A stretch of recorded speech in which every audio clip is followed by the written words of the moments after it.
Eu queria receber, acho que o deputado Luiz Felipe de Orleans Bragança já entrou para falar com a gente. Deputado federal, bom dia, tudo bem? Muito bom dia, muito obrigado por estar me recebendo aqui. Deputado, imagina, o prazer é todo nosso. Tem tanto Olha, tema. você me introduziu como um furar bolha. Eu acho que eu sou o mais dentro da bolha possível. Você tá na bolha. Você tá imerso na bolha. Você tá imerso na bolha. No meio da bolha. Na confusão, na confusão. E a gente tem uma notícia que eu considero uma das mais importantes hoje no âmbito internacional, dos Estados Unidos adotando uma postura proativa com relação ao controle na faixa de Gaza. O Trump ele falou, junto com o primeiro-ministro de Israel, Benjamin Netanyahu, numa coletiva de imprensa na terça-feira, depois de fazerem essa reunião na Casa Branca, que os Estados Unidos, abre aspas, vão tomar conta da faixa de Gaza e nós faremos um trabalho nela também. Nós a teremos e seremos responsáveis por desmantelar todas as bombas perigosas, inexploradas e outras armas no local. Nivele o local, livre-se dos prédios destruídos, nivele, cria um desenvolvimento econômico que fornecerá um número ilimitado de empregos e moradias para as pessoas da área. Faça um trabalho de verdade, faça algo diferente, simplesmente não dá para voltar atrás. Se você voltar, vai acabar do mesmo jeito que tem sido por 100 anos. Isso daqui está deixando a turma da esquerda, que já está meio atordoada com a quantidade de decretos executivos e normas expedidas pelo gabinete da presidência dos Estados Unidos, e eu estou achando muito legal esse trabalho do Trump, que é blitz, né? Ele está fazendo a blitz de decretos e ordens executivas, e a turma da esquerda não resolveu o negócio da USAID ainda, não sabe nem como reagir. O Trump já está martelando na questão do Hamas e da faixa de Gaza. Como que o senhor entendeu esse pronunciamento do Trump com o Benjamin? Bem, primeiramente, ele gosta de criar uma situação bem radicalizada no discurso para depois retroceder na prática. Retroceder aquele meio de campo que vai ser negociado certamente.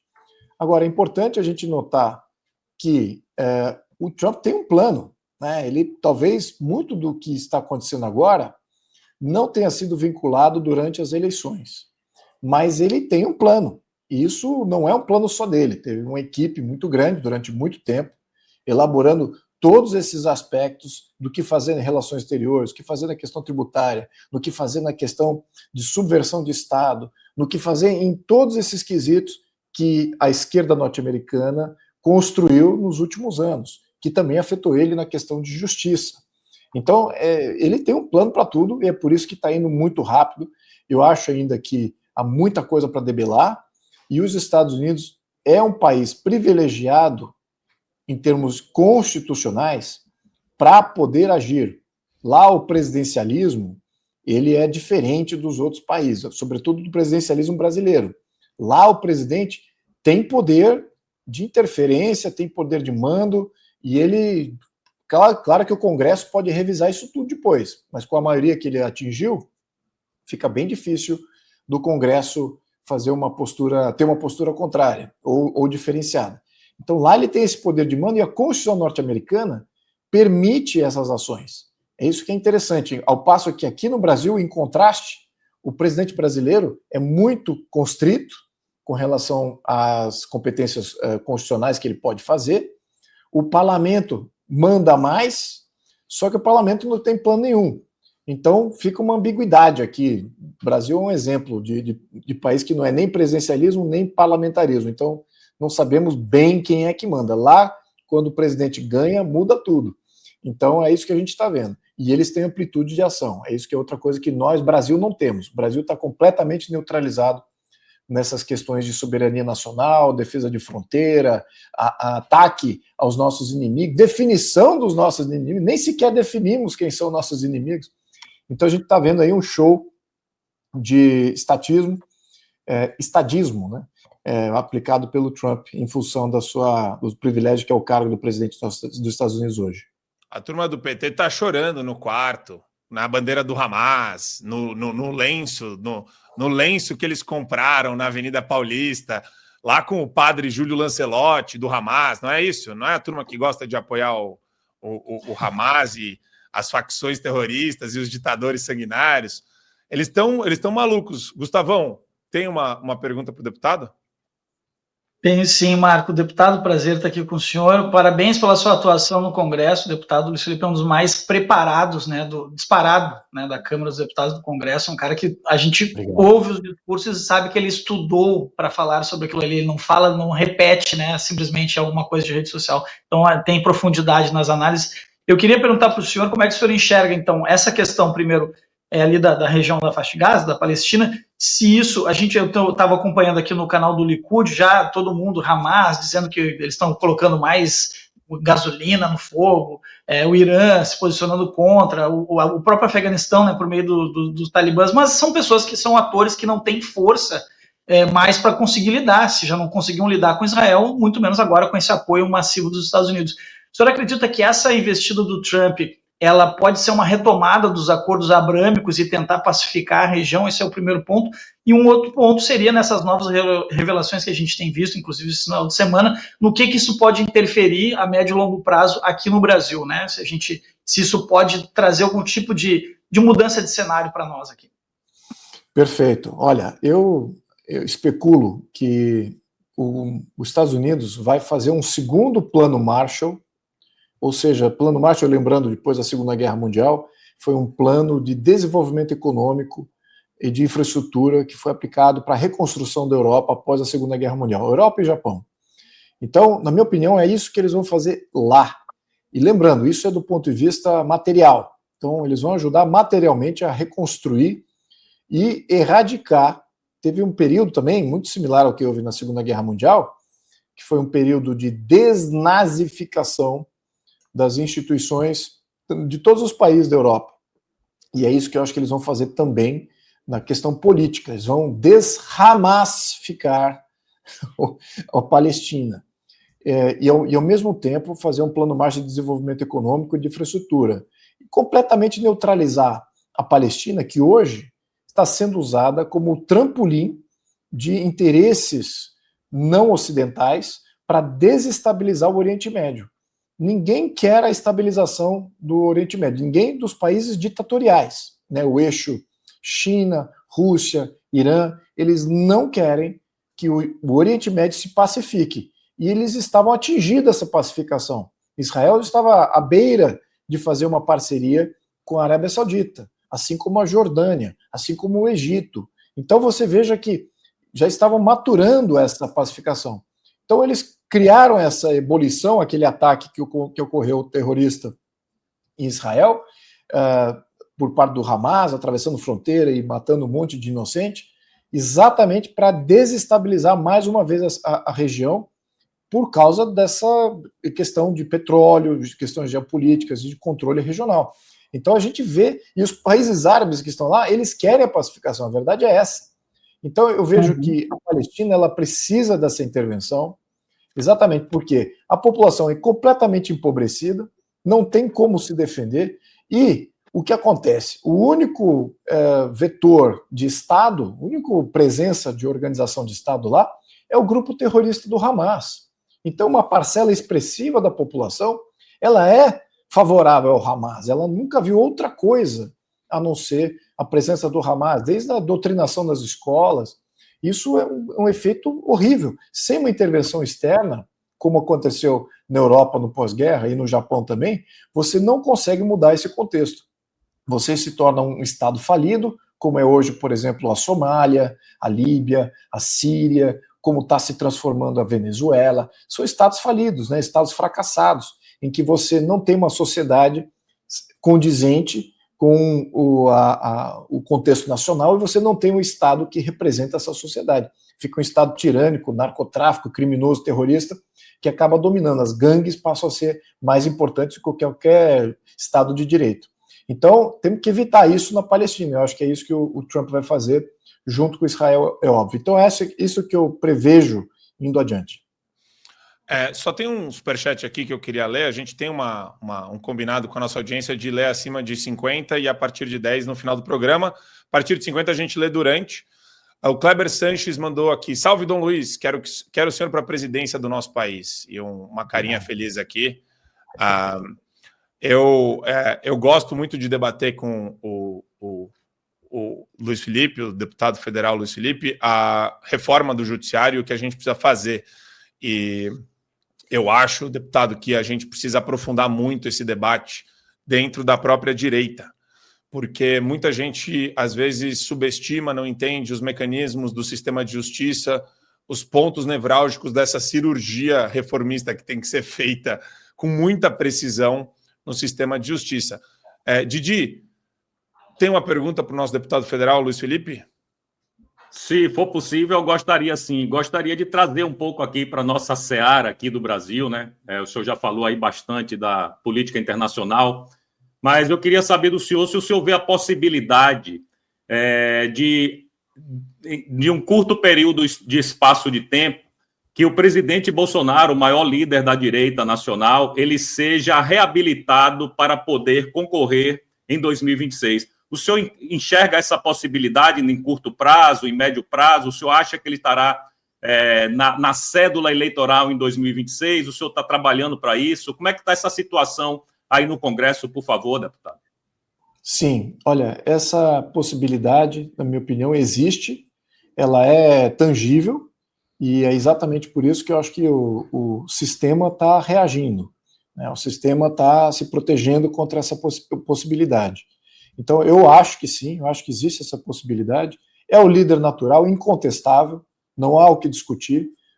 O que está acontecendo com ele são injustiças patentes, não é? Como pai, mesmo que você não seja bolsonarista ou da direita, não é justo o que fizeram, o que está sendo feito com o presidente Bolsonaro. Simplesmente não é justo.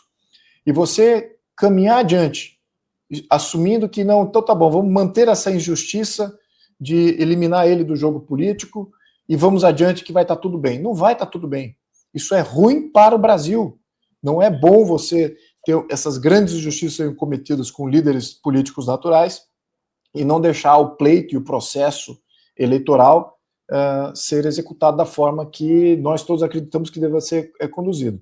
Então eu acredito nessas possibilidades. Agora, existem diversos caminhos para levar a essa possibilidade. Eu não quero especular em nenhum deles, porque todos eles têm graus de possibilidades e, ao mesmo tempo, têm entraves. Então, é uma especulação geral. Agora, o que eu acho que é factível considerar isso, acho que sim. Por quê? Por que eu estou falando isso? Não é só por esperança, nada disso. Primeiro ponto, eleição municipal. Vitória massiva da parte direita conservadora ou não esquerda. Então, a esquerda perdeu as eleições municipais. Segundo ponto, nós temos aqui uma questão de Estados Unidos. Estados Unidos venceu Trump avassaladoramente, assim, sem nenhuma contestação, e vários movimentos já também estão acontecendo na Europa. Então, é um movimento internacional. Você ter aqui um governo de esquerda ainda dominante é quase que uma coisa fora do comum. Então tem uma tendência natural aqui de ir para a direita. E você está resistindo aqui por causa dos sistemas. Então eu vejo como uma tendência natural, fora essas questões que os Estados Unidos vai certamente levantar contra o Brasil, especificamente contra ações das suas próprias agências dos Estados Unidos aqui no Brasil, a interferência norte-americana aqui nas nossas eleições. Isso está ficando cada vez mais patente, certamente ações e desdobramentos virão aí que podem ter consequências políticas também. Terceiro ponto que é importante, fiscalmente esse governo é um desastre, esse governo não sabe governar, ele tem uma proposta destrutiva da economia e de controle central e planejamento central de tudo, duas coisas que simplesmente não caminham bem. E o que acontece? O maior bloco político é o bloco do centro, é o Centrão. E o Centrão está vendo que está tendo crise, o governo está arrecadando muito, não consegue equilibrar as contas e vai faltar emenda parlamentar, vai faltar um monte de coisa que o Centrão gosta para alimentar as suas bases políticas. Então o Centrão já está fazendo uma mobilização, uma saída estratégica, quase que começa a cair os pilares, o abandono aí do atual governo. Então tudo isso, quando você vê essas tendências, né, essa inexorabilidade do movimento, você tem que criar opções. Claro que todo o centrão político ele não vai se mudar quando não tem uma opção. E quais são as opções? Essa aqui é a verdade. Qualquer outra opção que não seja o presidente Bolsonaro vai ficar uma opção meio capenga. Não vai satisfazer, não vai dar aquela legitimidade ao pleito. Então eu vejo essa possibilidade sim. Agora, como é que vai atingir isso, eu não posso especular, porque são várias vertentes aí de ação. Excelente, deputado. O futuro é muito difícil, né? Porque hoje tudo passa pelo Supremo e pelo TSE. Carmen Lúcia ontem estava falando com todas as letras. Vamos regular a rede social, não vamos deixar a rede social atrapalhar a eleição. Está fazendo ameaça. Você se sente ameaçado pela Carmen Lúcia, Luiz? Olha, todos os deputados aqui, depois de conviver diariamente com censura e a possibilidade de ser cerceado, nós já adotamos meios de se comunicar que, de certa maneira, nos colocam fora do risco.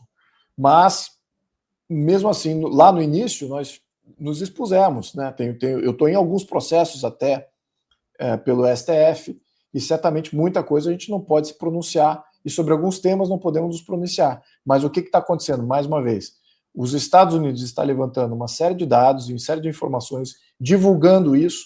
Eu acho muito difícil que aqui no Brasil o STF adote uma postura pró-censura e haja de uma maneira draconiana, como estava agindo há pouco tempo atrás, até pouco tempo atrás. Exatamente porque está sendo exposto isso, e vamos lembrar, como eu mencionei no primeiro bloco, os Estados Unidos pode intervir. O governo norte-americano ele tem esse poder de intervenção internacional. Lembrando que ele tem bases em 200 bases, mais de 200 bases em todo o mundo, vários agentes espalhados no mundo todo. Então, quando você vê aqui um grupo que quer, de fato, patrocinar a censura, patrocinar o fim da liberdade de expressão, e isso também impacta os interesses de segurança nacional dos Estados Unidos, olha, certamente não é uma boa postura aí do nosso STF. Certamente não os coloca numa situação boa.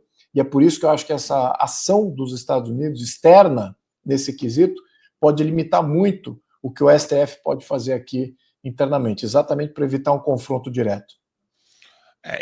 Se deixar, eu fico batendo na tecla do Supremo e do TSE o dia inteiro.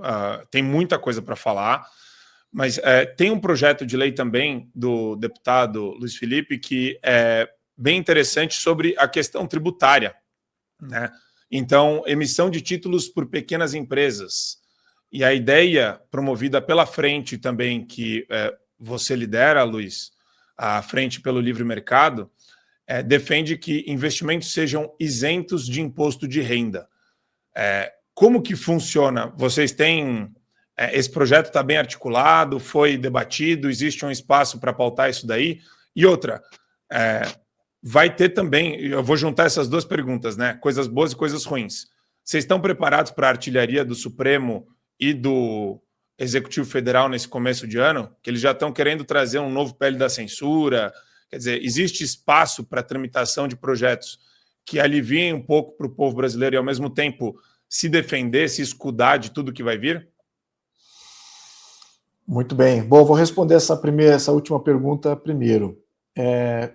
O poder do governo, hoje, está 100% vinculado à capacidade de pagamento de emenda parlamentar. Então, se o centro...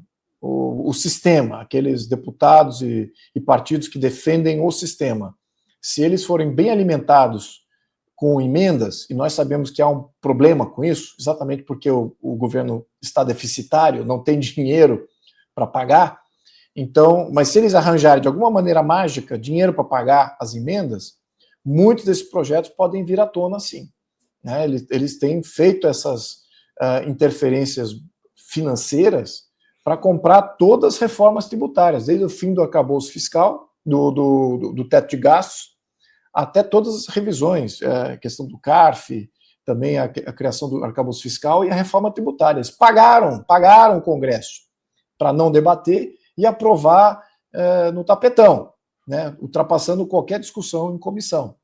Então isso é fato, isso aconteceu. Pode acontecer de novo? depende de quanto recurso o governo tem. E também depende desse movimento todo internacional e desse momento político que mudou muito nos últimos 6 meses, né, que coloca aí o governo numa fragilidade ímpar.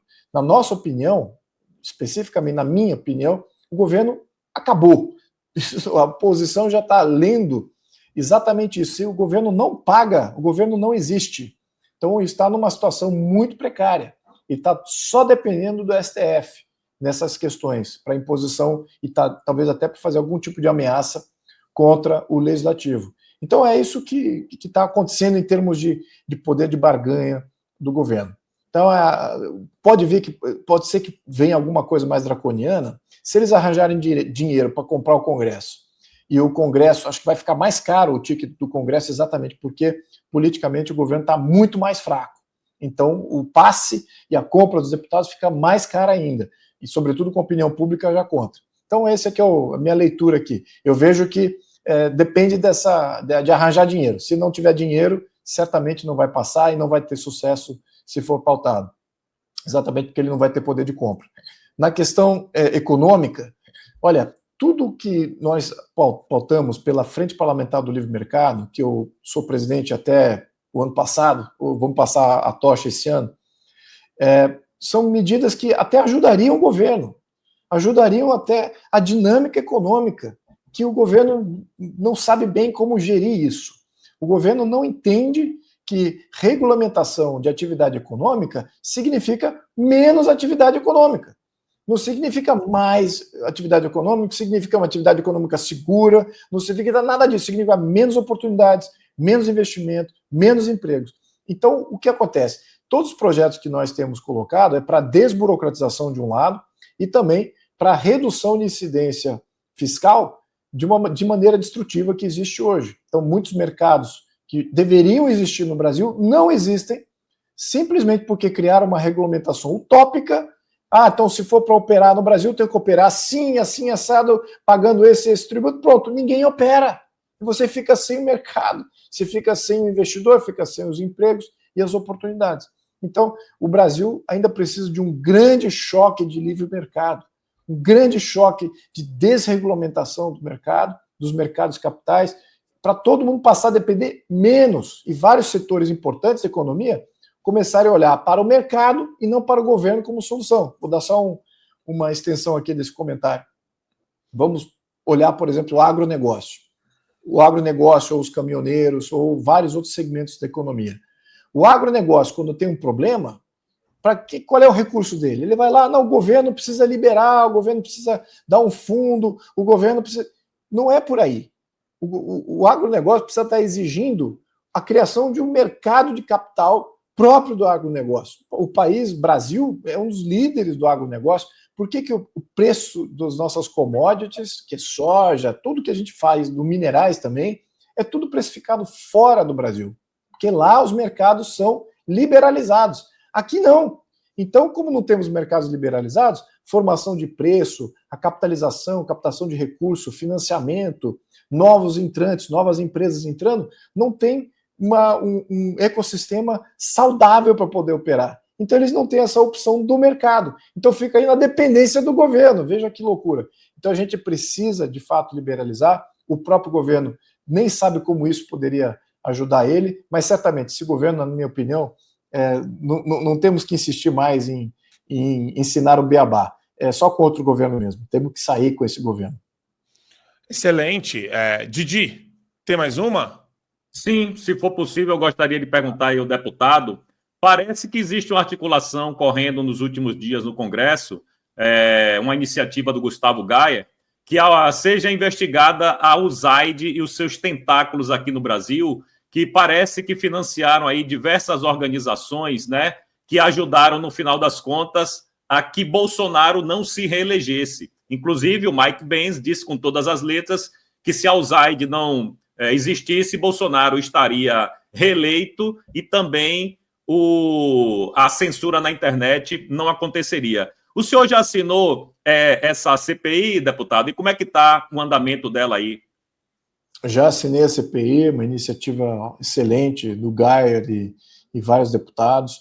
é fundamental que nós entremos, por quê? Olha a importância disso. Os Estados Unidos, eles não podem interferir nas nossas instituições.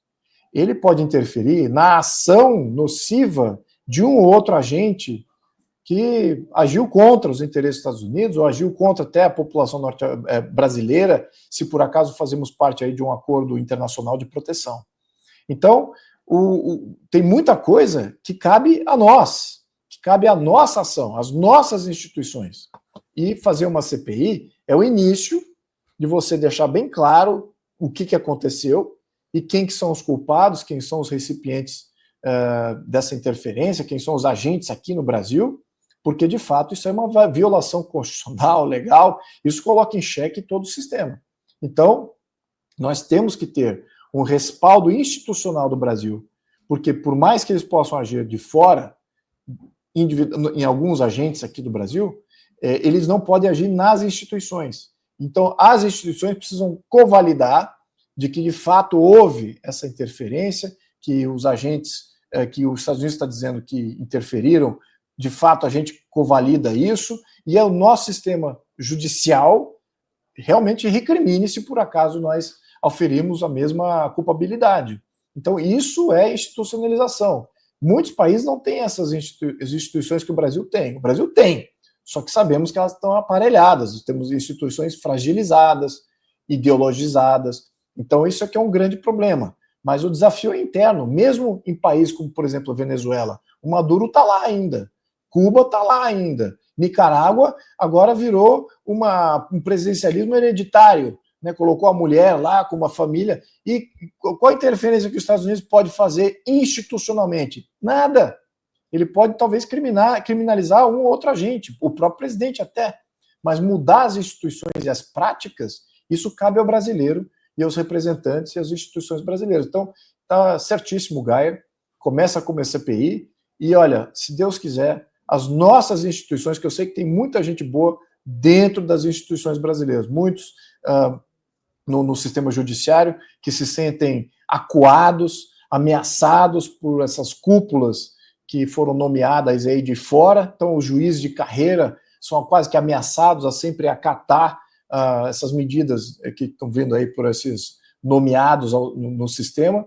Então, nós precisamos também limpar nossas instituições para que a gente possa ter esse respaldo à altura do que os Estados Unidos está fazendo. Caso contrário, a gente vira aí um país de terceiro mundo, como eles já acham que já somos, né? Que nós não temos a institucionalização para poder fazer a justiça dentro do país, mesmo com evidências patentes aí de violação de processo constitucional na questão eleitoral. E, Gustavão, tem uma derradeira para o deputado? Tenho sim, eu até ia fazer, nós comentávamos nos bastidores antes, né, de que a percepção que a gente tem, eu ia perguntar justamente isso, né, que o governo já acabou, ele já está na descendente, já está na curva descendente. Diante desse cenário, o senhor acredita que o Congresso pode ter digamos assim, mais destaque, né? Ele foi sufocado nos últimos 2 anos por questões que essas que o senhor colocou aí, sobretudo a questão judicial, né? Tudo que o Congresso tentava votar, acabava batendo no STF e era desfeito. Então, o senhor acredita que agora vai ter um protagonismo com esse novo cenário, o Congresso vai conseguir respirar e fazer o debate público, né, que ficou interditado nos últimos anos? O que eu acho que como o jogo vai ser jogado é exatamente isso. O Congresso, a expectativa é que o Congresso, a Câmara, e não sei do Senado, mas a Câmara, sobretudo, que ela tome uma postura de, primeiro, defesa das prerrogativas dos parlamentares e defesa dos processos internos, da agenda legislativa que nós temos, das comissões. Lembrando, o Lira, nos últimos 2 anos, atropelou todas as comissões. Os projetos simplesmente não iam ao plenário. Você ganhava na comissão, mas o projeto não ia ao plenário. E votava uma agenda do governo em urgência, atropelando até, não eram nem projetos que passaram pelas comissões, ia direto do interesse do governo para o plenário a voto, sem a gente ler o projeto. Veja que loucura. Então, será que vai ser assim essa condução agora? A expectativa é que não seja assim, né? Já temos alguma sinalização do Mota, que ele vai ser um pouquinho diferenciado. Ele falou que, olha, vai dar ao menos uma previsibilidade de pauta. No telefone ele fala comigo, ao menos quando queria pedir voto, dizia exatamente, não, vamos defender aí os prerrogativas, os processos internos, os regimentos internos. Isso reforça o parlamento. Ao mesmo tempo que você tem a adoção do regimento para fortalecer o parlamento, você vê politicamente a implosão do governo. E essa implosão, ela só vai ser acelerada à medida que a crise começa a se instaurar. E essa crise é inevitável. O governo gasta demais, arrecada demais, gasta demais, rombos crescentes e que ele não consegue financiar, com juros subindo sobre uma dívida que ele não consegue pagar. Então, isso significa crise iminente. E é isso que pode acirrar ainda mais, acelerar ainda mais o Congresso se transformar num Congresso de verdade. A verdade é esse que é o fato. Porque nós não tivemos um Congresso nos últimos 2 anos. Nós tivemos um mero carimbador das vontades do governo. Então, nós precisamos, de fato, agora de um parlamento que discuta as propostas, que, de fato, negue até algumas propostas que estão vindo aí do governo. A própria reforma tributária, se por acaso não tivesse sido atropelado, muitos dos deputados, até do centro, falaram assim, teria votado contra. E até antes não ia nem pautar, porque eles viam que já tinham inputs, insumos o suficiente para ver que ia gerar problemas ainda maiores. Então a gente está ainda no início do jogo. Então eu acho que o jogo vai ser jogado dessa maneira. Eu espero que seja rápido, viu? Porque eu não sei se o Brasil aguenta 2 anos, não. E, deputado, queria só compartilhar aqui no final também. O senhor foi um dos primeiros que gravou um vídeo para o IFPE, que é um instituto que a gente montou no exterior, nos Estados Unidos, Institute for the Freedom of Press and Expression Brasil, Instituto pela Liberdade de Expressão e de Imprensa no Brasil. E agora a gente está na iminência de publicar um relatório, com um relatório jornalístico contando toda a história do inquérito das fake news desde 2019, e também depois virar um relatório jurídico apontando e enumerando todos os crimes cometidos por Alexandre de Moraes. E a gente tem uma grande campanha também com o manifesto que vai ser feita. E para nós é muito importante, mesmo que a comissão da OEA seja repleta de ativistas de esquerda, a gente quer tentar costurar um papel para apresentar esses dados e para ter um canal aberto com a OEA. Então, queria colocar o Instituto à disposição, se houver algum canal dos deputados ou dos senadores com a OEA, que está vindo, acho que agora, dia 8, e vai ficar até o dia 20, uma coisa assim aqui no Brasil, porque, por mais que eles sejam ativistas, são espaços que a gente tem que ocupar, né, deputado? Exatamente. Eu acho que, olha, existem algumas instituições e caminhos que já foram traçados para fazer esse tipo de defensoria de direitos humanos, de defensoria da liberdade de expressão, de defensoria da cidadania, por exemplo, cancelamento de passaporte, cancelamento de cidadania, que foi monocraticamente imposto aí em vários jornalistas. Isso tem vários absurdos que foram cometidos, fora toda essa questão do 8 de janeiro e todo como os processos, como é que foram encaminhados. Um absurdo. Então tem vários absurdos aí que violam vários desses preceitos que eu mencionei. E já existem esses caminhos que são, eu diria que ainda intocados pelas nações do mundo, exatamente porque tem uma profundidade direta com o cidadão, com o indivíduo. Algumas outras agências supranacionais, essa a gente poderia até sair fora delas, como o Trump está fazendo, né? Está saindo fora de várias, da Organização Mundial da Saúde, está pensando até sair fora do Conselho de Segurança. Perfeito, é isso mesmo. Ele está defendendo as instituições dele, né, dos Estados Unidos a priori. Nenhuma instituição supranacional deve dominar. Mas algumas dessas, que são acordos internacionais de proteção do indivíduo, esse sim, e a OEA meio que cai nesse âmbito, né? Então pode ajudar muito nesse processo, pode até validar como é que outros governos e outros estados possam agir contra esses que estão tiranizando o povo brasileiro. E aí pode ter uma reação mundial que, de fato, gere aí efeitos aqui diretos no Brasil. Então é extremamente positivo, temos que valorizar isso aí. Parabéns aí pela criação do Instituto. Se eu puder ajudar também na divulgação, me avise. Vai ser legal, vai ser importante, porque junto com isso, o sonho do projeto, eu vou abrir, eu não me aguento. A gente quer individualizar todos os crimes cometidos por Moraes, e protocolar toda semana um pedido de impeachment individualizado para cada crime cometido. Então, se forem 500, 600, 1.000 crimes, a gente se compromete no Instituto a protocolar um pedido diferente de impeachment por crime cometido, individualizando a conduta. Porque não só isso vai entrar nos metadados do sistema do Senado Federal, então todo mundo vai poder ter acesso a isso pela própria lei da transparência, como é importante para dimensionar para as pessoas, né? O que são 400 crimes, o que são 500 crimes. Meu Deus do céu, se existem assassinos em série, eles devem olhar para o Alexandre de Moraes e falar, nossa, esse cara é competente, esse cara consegue cometer crimes em série e ser completamente impune a tudo. Enfim, é mais um instrumento. O Instituto ele serve como uma entidade que vai fornecer matéria-prima para ativistas, para a classe política, para comunicadores, jornalistas. Então, a ideia é essa, trazer uma discussão séria, tanto que os relatórios são todos com metodologia científica e tudo muito bem embasado.